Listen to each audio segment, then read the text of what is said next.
Hello everyone, this is Jake from Jake's Scary Unusual. In today's story, we're going to be going over the Northern Territories and a man named Ronnie and a woman named Mary. This is a couple that went to go explore those areas and they see some very interesting things. If you all enjoyed this episode, please leave a like and share, and definitely don't forget to subscribe. I appreciate all your support like always, and enjoy the show.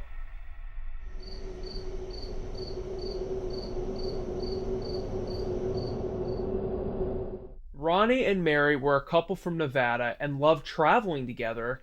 They're in their mid 40s and they couldn't get enough of the world.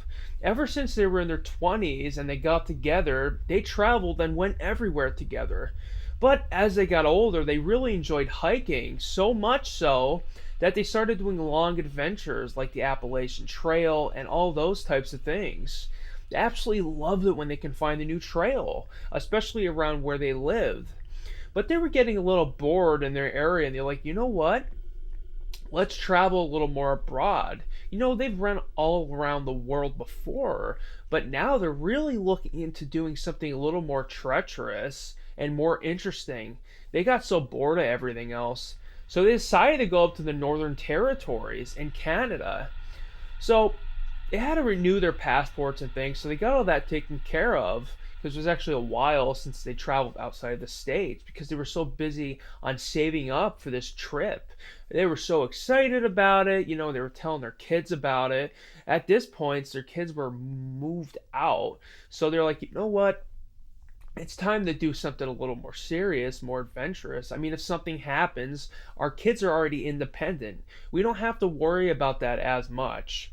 Obviously they didn't want to get hurt, but there's that sense of like freedom and independence that they didn't have before when having kids. So this was a month-long trip they're planning out. So they get on the plane, go up to Canada, and then they have to take a car to get closer to the area they want to get. And then they have to hike the rest of the way. And even so, as they were hiking, they realized and remembered, oh yeah, we actually have to take a plane to get it even further. So they meet their travel guide and they go in there. And they've been studying this map for months. This is a month-long trip. They had to plan everything out: rations, food, camp setups. And they were actually going with their two friends. So Mary and Ronnie really was excited for this because this was a huge trip for them. Absolutely insane. It was so great in so many ways. They get to their first lodge up in the Northern Territories, and they're sitting around the table, eating their lunch, and they're just like, you know what? I'm starting to second guess this. Ronnie's telling that to Mary, and Mary's just looking at Ron like, I don't know if we should do this. I mean, this is a lot, even though we've been prepping for it. Are we really ready for this type of venture? I mean, we're in our mid 40s already. And Ronnie's like, you know what? You're right, but I think we have to do this. Let's say this be our send all. This will be our last big adventure before kind of calling it quits on the international hiking and stuff. You know, they for some reason had this really weird feeling going on this trip, and they couldn't understand why. Something was really bothering them. But anyways, they decided to go on with the trip anyway when they were at that camp. That's when they decided to move along. And the travel guide said, here, take this with you. This will give you extra help. This is a map of the whole area you're going. Your map's great, but this was specifically designed for this. This is another reason you hired me, so we can get you to where you need to go and be safe and sound no matter where you are. I also taught you all the locations of the peaks in the different mountainous regions. Now you remember that, right? And they're like, yes, of course. And you're going to see later on in this story that they wish they have said, no, we need a little more help first. Because there's going to be moments where they're going to regret not talking to that travel guide more. And you're probably thinking to yourself, why didn't this travel guide go with them? And the fact is that in that area, They didn't really have the travel guides go any further. They kind of just say after a point, this is for your adventure. And not only that, they were going to meet up with friends, and they didn't really want to have someone always with them. They wanted adventure and take the risk on their own. So there's many factors actually going into this whole situation, considering the unique area they're also in. So they head on their way away from camp. They're going into the mountainous region and they're like, wow, this is beautiful. You can tell that it really was carved out by big icebergs. There's a lot of debate on how that happened and everything, but it's absolutely beautiful. So they're going in, they're walking next to this beautiful stream. The water's rushing in. It's absolutely pure blue, a beautiful thing to see. And they're going up. And they actually not only were mountain climbers, but they really enjoyed hiking large rock faces. They would get things ready and everything like that, put their places in and climb up, get the next rope, get things situated, plant it in the rock. They were really into that type of thing. So they're going forward, they're walking up, and then they see their friends off in the distance, up farther in the stream, kind of on the side, because they actually got a boat because they were actually going to go do some rafting in this type of water. And this area, specifically in the Northern Territories, actually wasn't too bad to go boating in. And they're going up, they meet up, they're like, hey, great to see you. We're so happy to see you're actually here. We didn't know if you got lost or anything because we've been waiting a little while down by Camp 1, and we even started second guessing our idea for this whole thing. Like, should we turn around or not? And their two friends are like, no, it's fine. We're here. We kind of thought the same thing, but we're like, this is a great experience. We're also in our mid 40s and we've been friends for a long time. And, let's just go do it. Why would we not go and try this out? So they actually all had a good laugh at that point, realizing they both had the same situation. It was just overall very fun and a great experience for these couples. So it was actually two couples here. It was Ronny and Mary and then their friends. So it was four of them on this hike in total on this month-long trip. However, the friends want to bow out at 2 weeks. So they said, we're only going to do 2 weeks. We changed our mind. We only packed for 2 weeks. We want to get back, see the kids and the grandkids. And Ronny and Mary's like, okay, that makes sense. We might do the same because we have some new grandbabies on the way as well. We don't know necessarily what the next 2 weeks might bring. Maybe we'll be like, okay, after 2 weeks we're done, even though they planned for a month. So they go along, start hiking, and it's getting like dark at this point, and they're actually really in this nice pine grove, and they're setting up camp, and they're getting everything laid out. They got the camps all nice and neatly made up, and you can see these beautiful owls in the trees in a little bit of the distance. You can see some more birds migrating and stuff like that in this area. And they're just sitting there just like, wow, this is absolutely beautiful. It's so clean, the air's so crisp. It's also cold, but they have their nice camp set up. Everything's just going so well so far in the day. They're eating their food, and it's approaching nighttime. They're sitting by the fire and like, okay, it's time to go to bed. We're going to see you guys early in the morning to get started because we're actually going to go hike and climb this rock face over there. So Ronny and Mary go to bed, and their friends go to bed as well. They wake up around like 5:30 a.m. They're like, okay, hey, wake up. It's time to go. Then zip. They keep their camp there because they're actually only about a mile away with this rock face. They're going to go and climb it. So they get everything packed up. They're walking over with their friends, and Ronny and Mary's friends seem really tired and lethargic that day. Something was really off with them, and they couldn't really see why. Their friends were so tired. So they're walking over, and they're like, hey, are you guys okay? Because you are really tired. They're like, yeah, we didn't sleep that great last night. It was too hot in the tent. It was our first night really out of our beds. We're just not feeling the greatest. And Ronny and Mary are like, okay, do you want to skip this today? We can just go venture around. Would that be better for you? And they're like, no, this is fine. It's honestly just the way we're feeling, but it's not going to affect how we're hiking. So they go up to the rock face and they get their gear out. They're starting to get everything ready, and they start climbing, getting things placed in, some of those like sticks and stuff like that. They really get shoved on the rocks to help them climb the rocks more.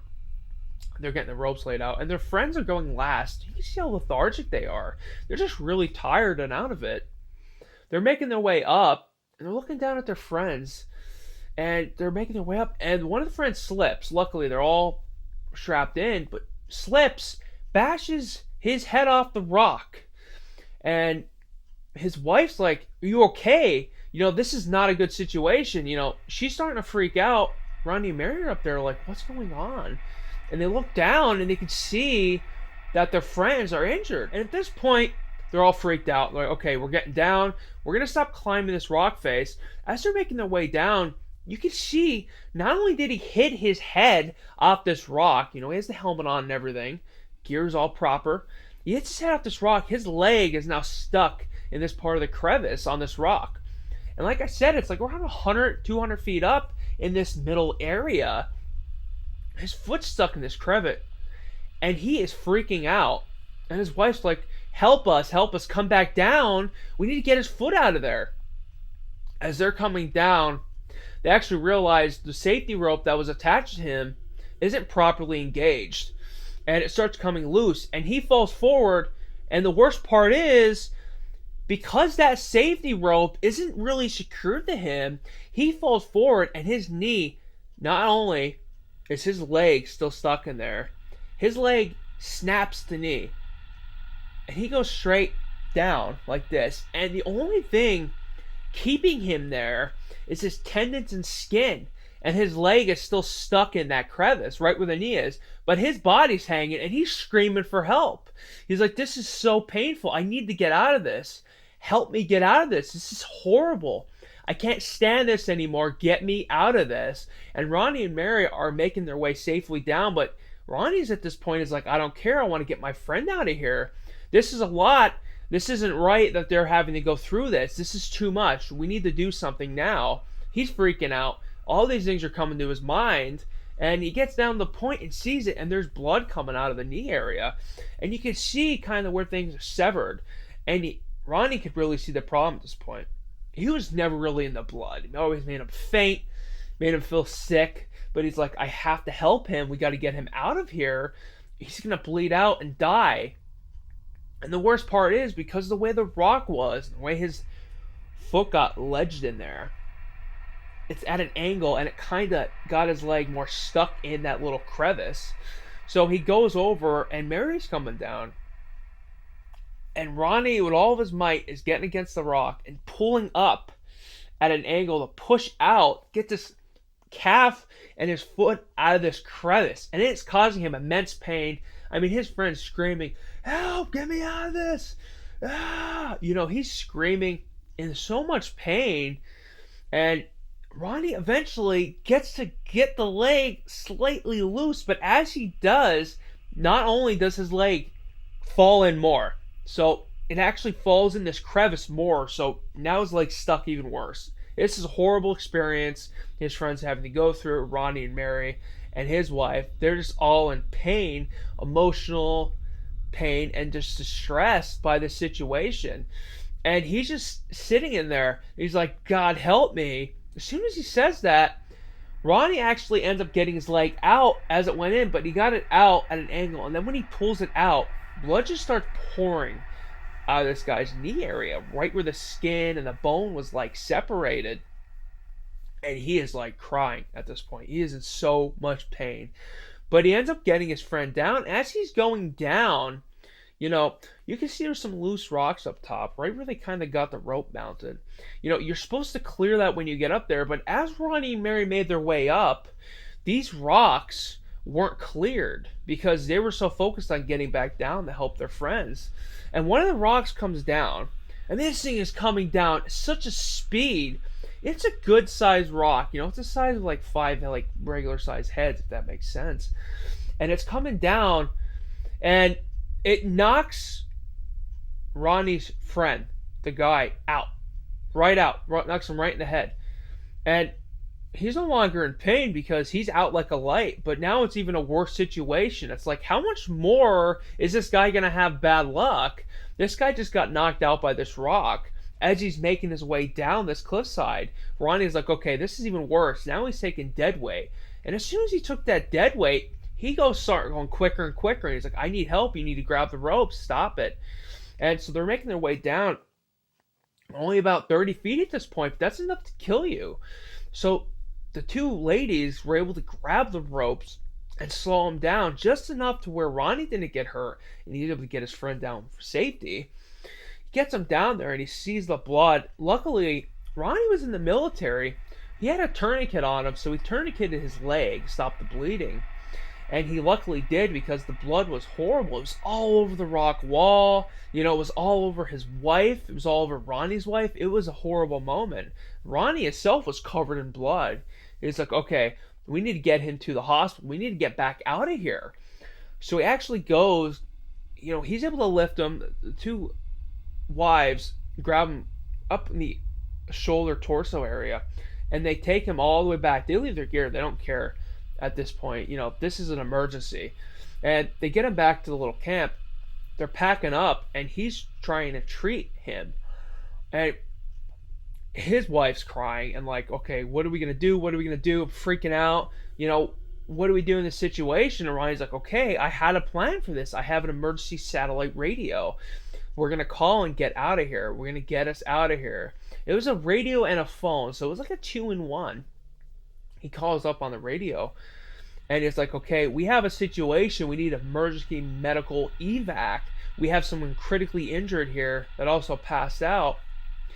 And the reply is like, hey, what's going on? And he tells him the story. And then he asks, does he have a tourniquet on? And he's like, yes, of course, I got a tourniquet on. He was bleeding out.